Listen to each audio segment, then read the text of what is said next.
Greetings and welcome to my dear Aquarius. This is Ron from Tarot of the Twin Sun. Tarot of the Twin Sun is a functional division within the Order of the Twin Sun. Please take only what you will.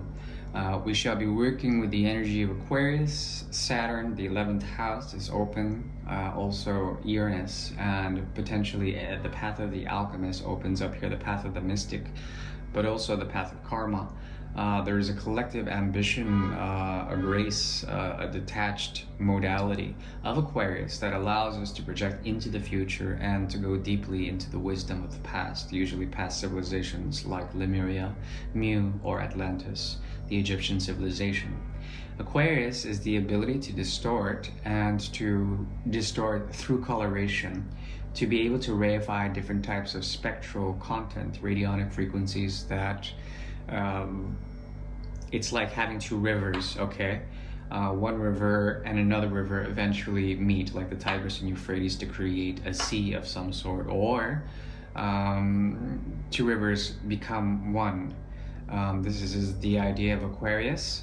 It also allows for technology and the ability to use technology or techniques that are scientific or quasi-scientific, that are pseudo-scientifical, or that are related to physics and the quantum realm, futurisms, science fiction, and the ability to promote a sense of, I want to call it transformation, collective transformation, genesis, neogenesis, New Jerusalem. These are all ideas of Aquarius. So let's go ahead and get started.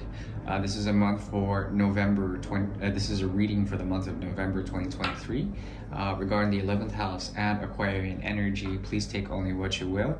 We will be using a technology known as the Great Mirror, and we'll be working from the Grand Alieta deck, the Atila deck, which is from France, 1890 France. Actually, this is a very old deck. About 130, almost 135 years old, this deck. So let's go ahead and get started. Yeah.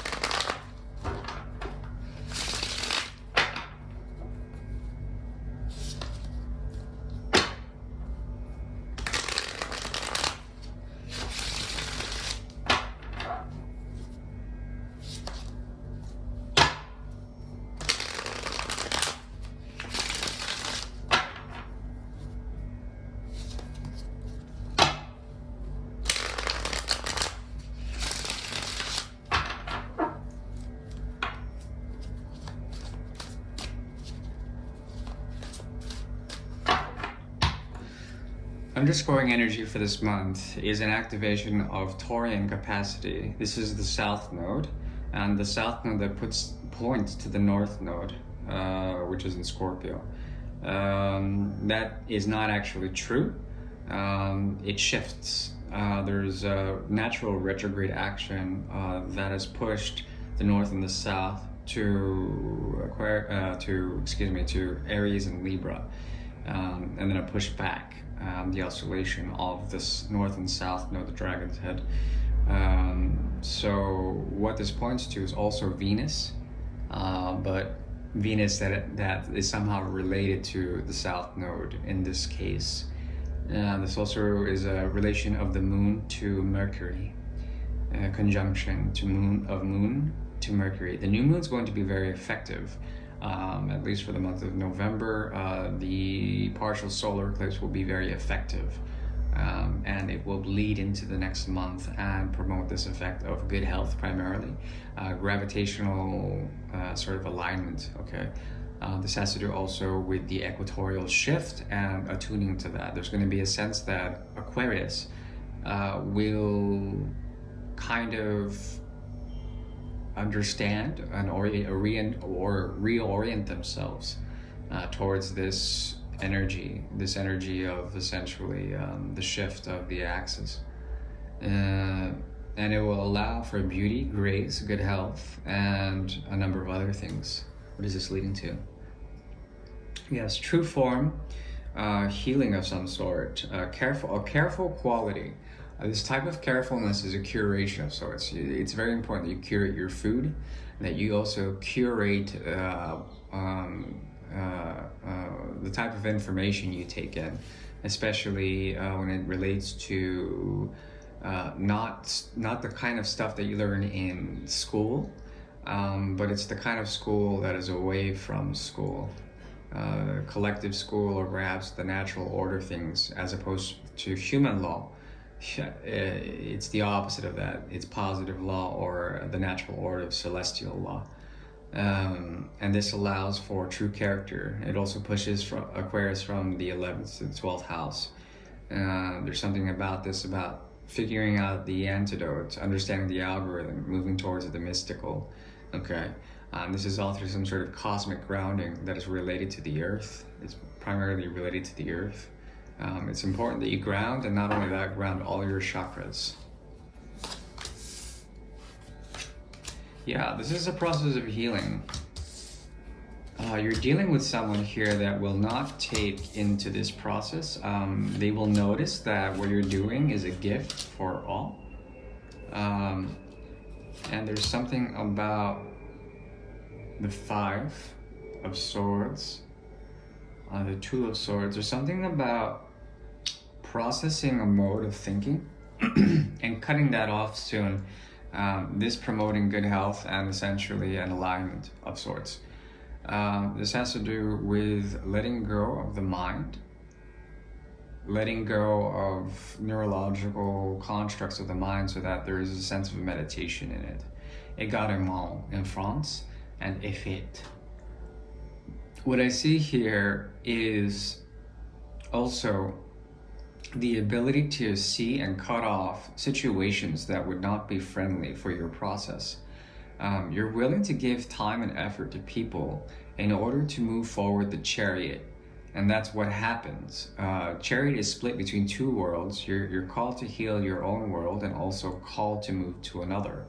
You're willing to contribute to this, to give back to the mother, to give back to the feminine, divine feminine, in order to split your time into 2 different things, to cut the world in half, to notice what is in the daylight and what is in the sunlight.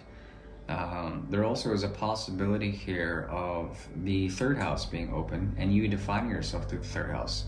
The 3rd house, it has to do primarily with children, familiar connections, your most immediate environment, short trips. It has to do with technology systems that connect people. Mercury is very highly indicated here, and it's through the hands or through the arms. It's through Gemini's energy that this Taurian promise occurs. So it's a movement from the 3rd to the 2nd, or the 2nd to the 3rd, or it's a movement from the 3, primarily 3 to the 2nd, 3 to the 1st. So 3 2 1 1 2 3 2 3 1 3 1 2, and this allows for a generation of a community that is beneficial to all. If you have any brothers or sisters, it's important that you reach out to these people in a Venusian way, in a way that is subtle, that is going to promote good health. And this will remind you of your legacy, of where you come from with these siblings. There also is a possibility of reaching out to lovers or people who are like friends and making commitments in terms of Venus's promises. Be careful, because Venus's promises through the Hierophant, they're quite intense, and they are quite binding. Meaning that you have to follow through the karma and go deeply within in order to find out what is without. So when it comes to that, marriage is very deeply pointed to here. This talks about the act of making a contract, a social contract that is by the hands of man, is made, is transubstantiated into the celestial order, into the eyes of God, from the hands of man into the eyes of God. There's something about this that would make you cut off certain things so that you can split your actions in 2. That's what naturally a lot of air signs do. Actually, all of them, they're all into this dual mode that is activated through the 2 of Swords, that splits truths in halves, that has one side of the sword and another. And essentially what I'm seeing here is pushing forward to this inner quality, to move the inner world on one side to an outer world symbolized through this person, and then moving it back into yourself, a fold back. This person wants to contribute to contribute to society. There is a sense that they're being offered something here. There's something about what they're writing, what they're trying to embody in terms of writing, so that they can meet you and your great potential. The funny thing is that you're not going to give it, but by doing the healing, you're going to give it. Doesn't mean that you're going to give a shit. It's just that you are on a process of really doing something here. And this tightens the bond. And all irony, the more you ascend, the more you tighten your attractive quality. And the difference here is the Six of Cups, an inevitable sort of connectivity from the 10 and the 4, an inevitable connectivity here that happens for them. They are on a quest to seek out a structure or something that works, that is given to them. They have an open capacity for this, but even when it is given to them, they will not accept it. So this is very complicated. There is an attractive repulsion quality here that is both attractive and repulsive. It's like very static because of this, but you can feel that if you were to push or pull on this object of affection, or likewise if they were to push or pull on you, there would be an immediate sort of amplification of that quality of pushing or pulling, and it would rubber band or would project out with such force that it would be unattainable. So the idea here is to work with the potential of the Chariot to be pulled in two different directions and to do the healing as necessary. That is what I see here. This person has a disdain for not a disdain, but there's like a very soft quality where their own inner world